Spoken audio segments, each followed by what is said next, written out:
Welcome back to The Journey, a conversation series from Collegiate Sports Associates featuring leaders from across the intercollegiate athletics landscape. In this episode, CSA founder and chairman Todd Turner sits down with former head football coach Tyrone Willingham. Tyrone's career includes stops as a head coach at Stanford, Notre Dame, and Washington. He was also an assistant football coach at 5 FBS institutions. Accolades for Tyrone during his career as a head coach includes being named Pac-10 Coach of the Year 2 times, being named the Scripps College Coach of the Year in 2002, being named Male Coach of the Year by the Black Coaches Association 4 times, and serving as president of the American Football Coaches Association. In this conversation, Todd and Tyrone dive into Tyrone's journey as an athlete and a coach, reflect on their shared time together at Washington, and talk through all of the changes going on right now in collegiate football. Todd, take it away. Tyrone, how are things on the West Coast? Todd, first of all, good morning. It is another beautiful, great, sunshiny day on the West Coast. We'll probably be in the middle of a little bit of a heat wave, about 90 degrees today. Oh, my. Wow. Well, I imagine you're anxious to maybe get out on the golf course. Of course, we could do that here. I live in Pinehurst, so between Los Gatos and all the wonderful golf courses there and here in Pinehurst, I'm sure we could find a place to play. But I don't want to talk about golf today. What I'd really like to do is to talk about your journey, and some of the things that you learned along the way, and maybe just a few things that about your background that folks very well may not know. So with that, let me just give a little intro to your bio. You are a native of North Carolina, growing up in Jacksonville, North Carolina, home of the U.S. Marines Camp Lejeune. Mm-hmm. A really interesting family life. Your father, a bit of an entrepreneur, your mother, a teacher and a leader in the community. In fact, I know what kind of impact your family has had on that community, having been there myself and seen the park that is named in her honor. And in fact, there is a tribute to her son, Tyrone Willingham, there as well. So what was it like, Tyrone, growing up in North Carolina, small town, Eastern North Carolina, a military town, in a time when segregation defined our community? What was that like for you? For most of my, Todd, for most of my youth, we were shielded from so much of segregation. It's impossible to be shielded from all of it, but my parents did a great job of making sure, first of all, that we were loved, that we were educated, that we were disciplined, and all of the, I think, qualities that led to my future were put in place when I was maybe just being born, because I remember the story of my birth a little bit, and it was with a midwife, not at a hospital. Wow. Okay. And the midwife, if I am correct, was a aunt or a cousin, because I was birthed in Kinston, North Carolina, and obviously grew up in Jacksonville. Tyrone, knowing you as I do, it's not surprising growing up in the community that you did, that you exhibited all those qualities of determination, hard work, courage, perseverance, and most important, humility, in your life. Sort of go to your high school career now. It's hard for me to believe that 135-pound, 5'7" quarterback would not be recruited. But you weren't a highly recruited high school athlete. In fact, the legend has it that you wrote 100 letters to schools across the country looking for an opportunity just to play. And Michigan State responded. And you had an incredible career there. What was your thinking? Why did you pursue the sport of football, and particularly at a school like Michigan State? Well, there are so many things that kind of fit into it that you don't recognize at the time. First of all, in my high school career, we played a school from Fayetteville. And Fayetteville, the school was E.E. Smith High School. And E.E. Smith High School was the home of Jimmy Ray. And Jimmy Ray was a quarterback in the 60s, 1966, 67, when Michigan State had all this great teams. He was the quarterback of that team. And that kind of somehow stayed in my mind. And as amazingly as it is, I think Gid Johnson, who was one of our coaches at Jacksonville Senior High School, contacted the coach at E.E. Smith and contacted Jimmy Ray and said, at least write the kid back. So it is true that those 100 letters went out, and there were two schools that responded, University of Toledo and Michigan State. And I kind of felt like Michigan State had to respond with the connection of people between Jacksonville and Fayetteville. So they said, if you can get here, we'll let you walk on. And that was not an issue of getting there, okay? Because my parents had done such a marvelous job of committing to their kids. And we were told that we had the ability to go anywhere we wanted to school, but there was only one thing we had to do. Our job was to finish, okay? Their job was to get you there. Yours was to finish. And that was the mindset that I went to Michigan State with. I had no idea how and what would happen. The day we drove onto the campus, our jaws dropped because my mother, father, sister, and brother, we all drove up to East Lansing. And it wasn't Jacksonville. No, it was so much larger. You know, we got lost on half of the university. Okay. And so it was an amazing place, but an amazing opportunity. And I'm blessed with parents and blessed with friends and blessed with support almost everywhere I turned. Well, their investment in Tyrone paid dividends, as not only did you earn a scholarship there, but you became a really prominent contributor to their football program as a quarterback, wide receiver, kick returner, eventually team co-captain and most inspirational player in your senior year. See, I did my research, Tyrone. I know all about this. Okay, well, we need one correction to make sure. The co-captain was of the baseball team. Because I walked on the baseball team, not a co-captain on the football team. Most inspirational player, yes, but not a captain. Well, I don't pass in my research then, but I do know that as a co-captain of the baseball team, you were a second-team All Big Ten center fielder. Is that not right? That is absolutely correct. And you won the Big Ten Medal of Honor for Academic Excellence, correct? Which is really, I think, very special, okay? Because at that time, I think they only gave out 10 of those, one to each university. So to be a participant and be of that group, I thought was really special. Well, that says a lot about your upbringing and your own determination and abilities. So congratulations on that.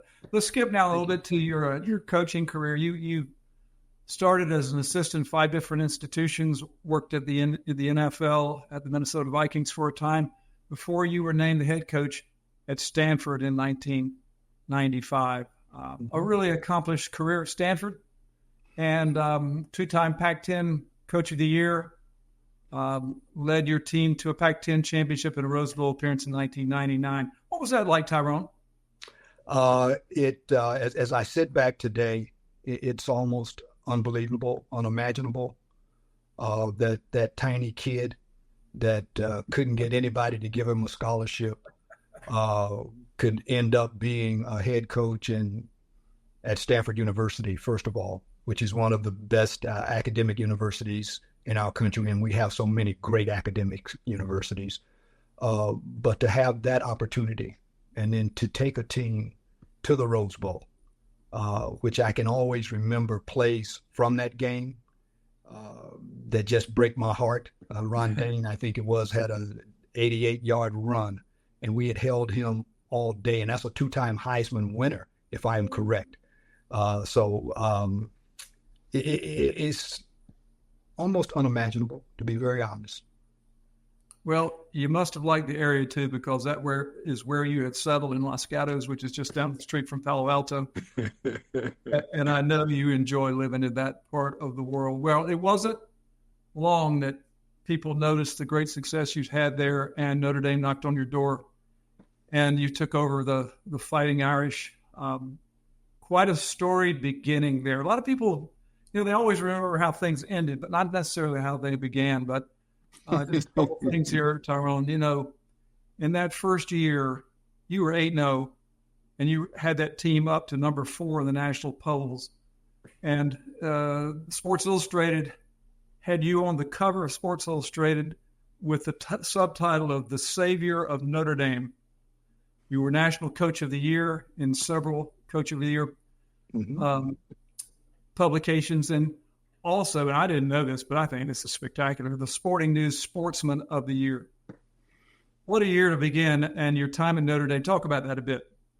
Well, you almost have to talk about how it came about, because obviously they were having some changes, and you start to look around the country, and I was one of those coaches that they looked at and did the interview process, and then they hired a coach, which in itself was a little controversial, and it ended up being the job became open again. And at that point, I accepted the job, was delighted to do so. Sad in a sense to leave Stanford, because Stanford I thought was something very special in how they go about their athletics and academics. And I thought I was a real fit for that environment. But at Notre Dame, there were so many similarities, and I felt comfortable going there. And of course, there is a great deal of pressure in that job, probably more so than most. But we got off to a great start. We were a defensive-oriented team that year, and we had defensive players galore. And we could almost score points on defense as opposed to offense, which some days that was the case. But it was a great start, great beginning, very difficult. Didn't maintain that level. And a few years later, I'm moving on. Well, you moved on to the University of Washington, where you and I got to spend some time together. And while that didn't go as either of us had hoped on the field, I can tell you that you changed the culture of football at Washington. At the time when you walked in the door, the Huskies were on probation. The culture was kind of tough. And you changed that. And I think there are many admirers who believed and learned that what you stood for and the job you did as the head coach was really how things should be done. So I take a lot of satisfaction in the fact that you were able to change lives there at Washington. That had to be a real challenge for you as well. Well, having been in the Pac-10, you kind of knew the outside culture of the University of Washington. And it was not consistent with all the things I believe. And Todd, I also believe that you believed. And I thank you for that opportunity, and believe that with just a little more time, that one could have been very special. But my belief is that the student athlete is more than just an athlete. That student means something and should mean something, because the average football player has a very short football life. If you're saying 4 years is it, that's probably almost an underestimate. They're done after college for the most part. And so what are we doing to prepare them for life? And in my belief, that's also preparing our society to be a better society. If we educate our young people and they become leaders, as football players should be, with the sacrifices they make to play the game and be a student. So we are kind of shorting ourselves and shorting our society by not giving them all the things that we should. Well, I'm sure that message was delivered consistently. I know it was, and I know it was absorbed and appreciated by many, many of the guys that you coached, and it has changed their lives. So I compliment you on that. Thank you. After retiring from head coaching, maybe you might get into it, but I think your golf game got in the way or something. Anyway, you decided that you were not going to go back into coaching, but you did serve as the president of the American Football Coaches Association, and you were on the College Football Playoff Selection Committee. That's pretty interesting, particularly now that the playoffs have expanded. What's your thought about the playoffs, and what did you learn as a member of that committee? Well, the first thing is I learned of the integrity of the group. Okay, and that was probably the most important thing, because without the integrity of the group selecting the 4 teams, you got a mess. Okay, and that was not the case. The members of the committee had one thought in mind: find the best 4 teams, and we adhered to that. Because I often remember, I think it was either the first or the second year, we finished up on a Saturday night, or Friday or Saturday night at about 12 midnight, maybe in a little bit later, and we were not happy. We were not pleased with that we had everything right. And we were back up at 7 o'clock that next morning to get it right. Now, that's a short turnaround for a committee of that nature. Okay. And so we worked and worked and worked until we believed we had it right. And I think we did. I think it came out that the right teams were selected, and the process proved itself again. So what do you think about the 12-team format that is on the horizon?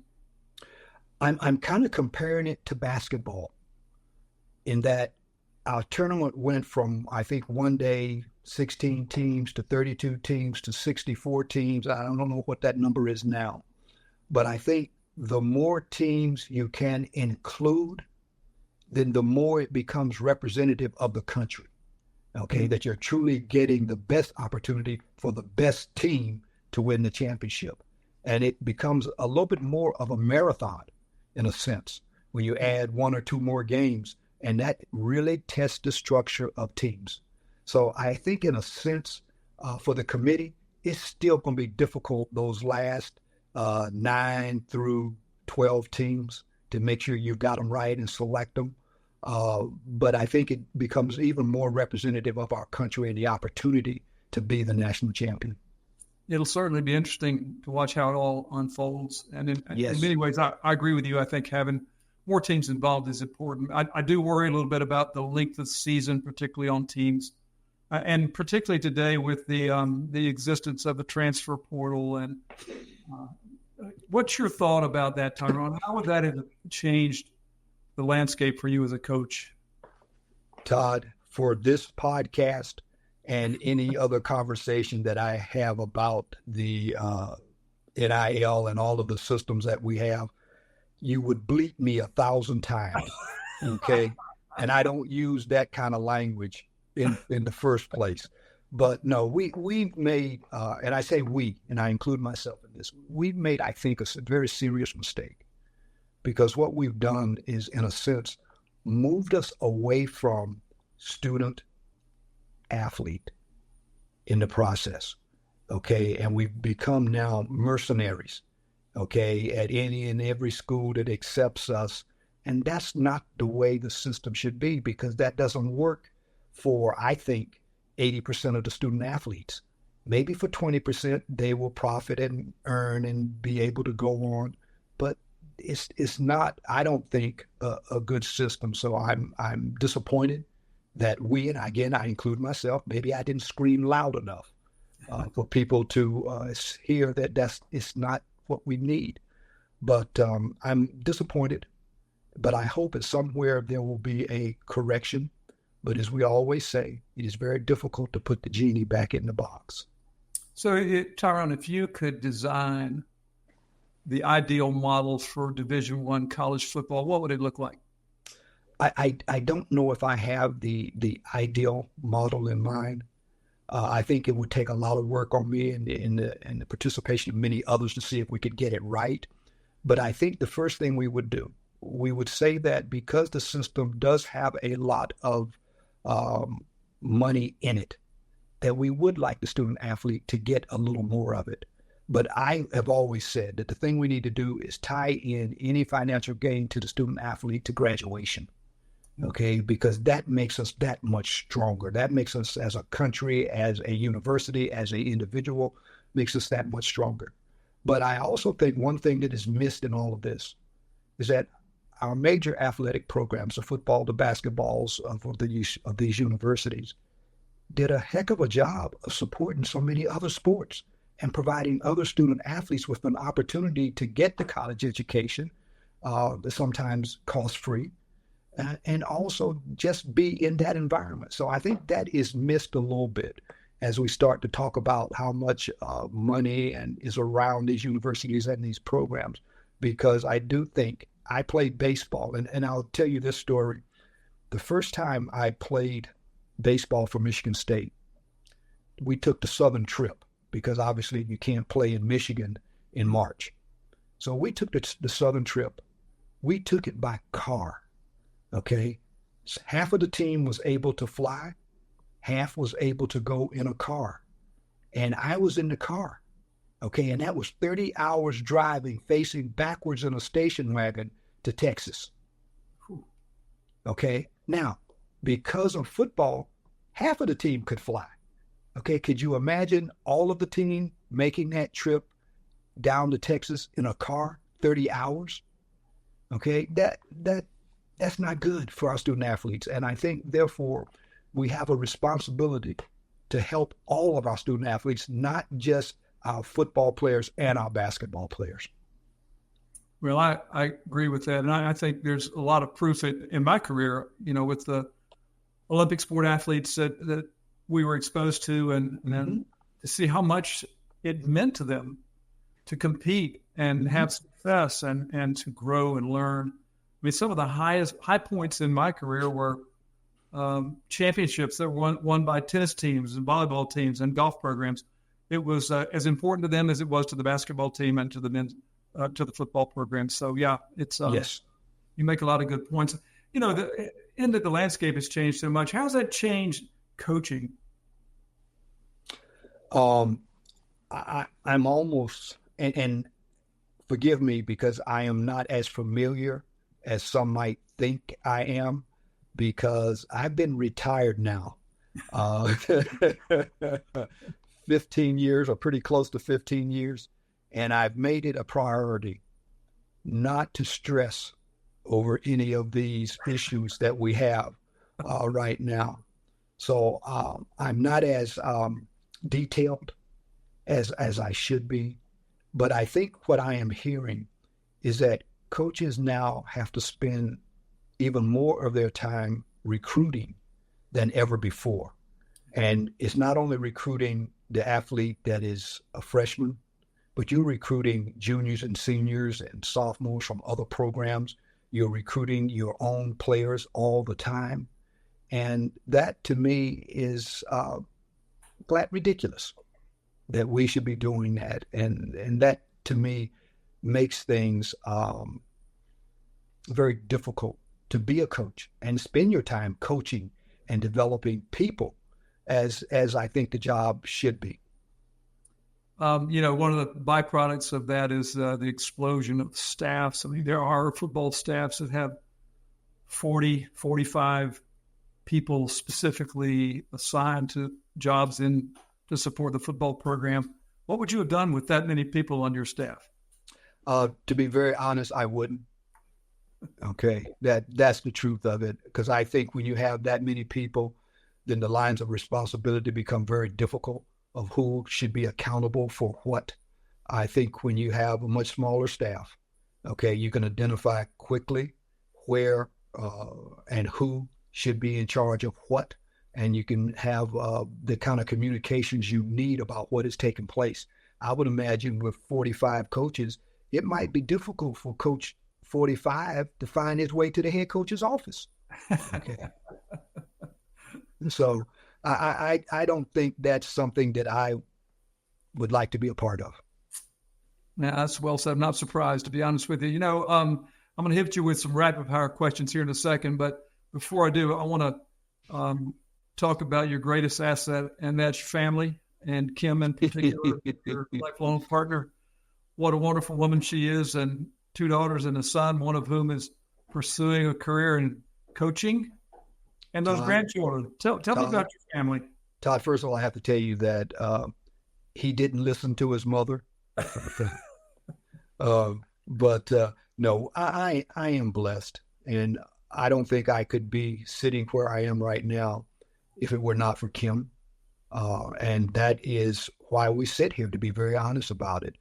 She chose Los Gatos, and she chose this house. My story is I saw the house the day I signed the papers. Okay. But it was all Kim, and rightfully so. I had taken her around the country for 30 some years. She didn't have a choice. Okay. She went like a good soldier. And so when I had an opportunity to say, honey, you make the decision, you choose where we live at, just make sure it's fairly close to a golf course, and I'm happy. Okay. So that's what she did. But I am blessed. I have 4 grandchildren, okay, that hopefully will benefit not only from my help and my presence, that Kim will also be a very major part of that in helping them grow and helping them be the kind of people that we expect people to be. Well, I'm certain that will occur. Okay, so some rapid fire questions here. Most exciting moment in your sports career? Taking a team to the Rose Bowl. That's pretty good. I like that. Best job you ever had? All of them. As an African-American coach, to be a head coach at Stanford, Notre Dame, and the University of Washington is unbelievable. They all were good. And as an assistant coach learning in the profession, it was those experiences that gave me further insight into how to relate to people. And I've always said that for me, the best coaches I was ever around were my parents. No, that's great. That's great. Biggest challenge you faced during your career? Biggest challenge I face would be the change of culture at the University of Washington. Yeah. I feel that one, partner. Believe me. I do. And now just a couple more, and then we'll wrap it up. Okay. 5'7", 135, high school senior. Why in the world did you choose to play football when you had skills and the opportunity to play many other sports? Well, to be very honest, there's nothing on our athletic world that compares to football. The discipline, the physicality of the game, that's required, the team structure that's required. There's no other sport that has 11 out there trying to act as one. Some have 5 and 7 and 6 and et cetera, but they don't have the sophistication of an offensive scheme or a defensive scheme that football has. So in my modest opinion, there's nothing like football. Nothing else compares. I'm not surprised. And then lastly, given what you know today, what advice would you give to your 18-year-old self back in the day? I would give the same advice that my parents gave to me. And I give this to everyone that I come in contact, and gave it to my kids as well. Okay, I instructed them that they must be the hardest worker. Okay, and I've said this, that if you're the hardest worker and you're smart, you're a genius. Okay, if you're the hardest worker and you're dumb, nobody will know. So I've tried to use that to start with. That's the starting block, that I want to make sure that my kids, myself, that I am the hardest worker. And then all the other blessings that you have will flow from there. That's wonderful. So Tyrone, I won't wrap up our session here by telling the story about the hole-in-one I saw you make, because that won't get you in trouble. The one we couldn't talk about. Yes, it would. You'll remember. Yes. At any rate, listen, thank you so much for taking your time today to visit with us, and I wish you and Kim nothing but the best in the years to come. Well, Todd, thank you, and it has been a real pleasure in my life to have you be a part of it as a leader and as a friend. Thank you, Tyrone.